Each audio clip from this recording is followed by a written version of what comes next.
Guys let's make momos, egg momos.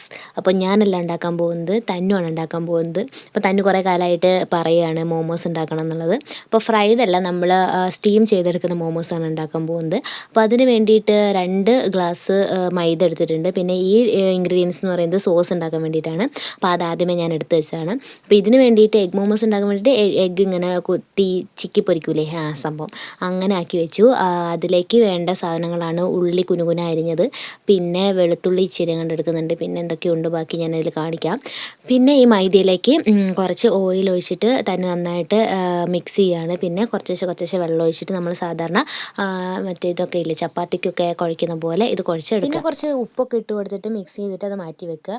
അത് കഴിഞ്ഞ് പിന്നെ അത് പരത്തിയിട്ട് അതിലൊരു റൗണ്ട് ഷേപ്പിൽ നമ്മളത് എടുക്കുക. എന്നുവെച്ചാൽ ഫില്ലിങ്സ് വെച്ചിട്ട് നമുക്കത് ഷേപ്പാക്കി എടുക്കേണ്ടതാണല്ലോ. അപ്പോൾ ഇങ്ങനെ റൗണ്ടാക്കി എടുക്കുക. പിന്നെ മിക്സ് എന്ന് പറയുന്നത് മുട്ടയും പിന്നെ ഉള്ളിയും ഇഞ്ചി വെളുത്തുള്ളിൻ്റെ ഒക്കെ ഒരു പേസ്റ്റും പിന്നെ മുളക് പൊടി ഉപ്പ് അതിൻ്റെയൊക്കെ ഒരു മിക്സാണത്.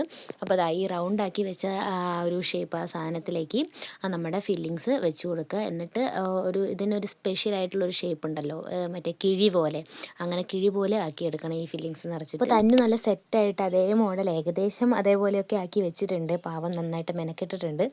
അപ്പോൾ ഈ സാധനം നമുക്ക് എന്ത് ചെയ്യാം, സ്റ്റീം ചെയ്തെടുക്കണം. അപ്പോൾ അതിന് വേണ്ടിയിട്ട് ഇഡ്ഡലി ചെമ്പ് അടുപ്പത്ത് വെച്ചിട്ട് നമ്മളത് എന്ത് ചെയ്തു, സ്റ്റീം ചെയ്തെടുക്കാൻ പോകും. അപ്പോൾ അതവിടെ ഇരുന്ന് വേവട്ടെ. അപ്പോഴത്തേനും നമുക്ക് സോസ് ഉണ്ടാക്കിയെടുക്കാം. അപ്പോൾ സോസ് ഉണ്ടാക്കാൻ വേണ്ടിയിട്ട് വറ്റൽമുളക് പിന്നെ തക്കാളി വെളുത്തുള്ളി അങ്ങനത്തെ സാധനങ്ങളാണ് എടുക്കുന്നത്. ആദ്യം ഈ തക്കാളിയൊക്കെ ഒന്ന് വെള്ളത്തിലിട്ട് വേവിക്കണം കേട്ടോ. വേവിച്ച് കഴിഞ്ഞിട്ട് പിന്നെ അതൊന്ന് എടുത്ത് അരയ്ക്കുക. അരച്ച് കഴിഞ്ഞിട്ട് പിന്നെ ഈ പാനിലേക്ക് ഇട്ടിട്ട് ആ പേസ്റ്റ് ഇതിലേക്ക് ഇടുക. എന്നിട്ട് അതിലേക്ക് ഷുഗർ ആവശ്യത്തിന് ഇടുക, പിന്നെ ഉപ്പ് ഇടുക. എന്നിട്ട് അത് കുറച്ച് നേരം ഇളക്കി കൊടുക്കുക. അപ്പോൾ അത് റെഡി ആയതിൻ്റെ ഒപ്പം തന്നെ നമ്മുടെ മോമോസും ഇവിടെ റെഡിയായി കഴിഞ്ഞു. അപ്പോൾ ഫൈനലി ഗൈസ് നമ്മുടെ മോമോസ് റെഡി ആയി കഴിഞ്ഞിട്ടുണ്ട്. അപ്പം ഞാൻ സോസിലാണ്ടാണ് ആദ്യം ടേസ്റ്റ് ചെയ്തത്. അപ്പോൾ എനിക്ക് അതിൻ്റെ ഉള്ളിലത്തെ ആ വെളുത്തുള്ളിയുടെ ഫ്ലേവർ വന്നത് എനിക്ക് ഇഷ്ടപ്പെട്ടില്ല.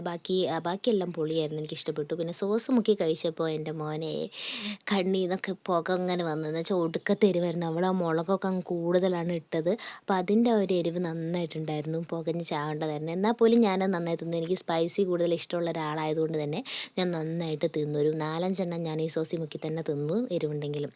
അപ്പോൾ ട്രൈ ചെയ്യൂ ഗൈസ്. ടാറ്റാ.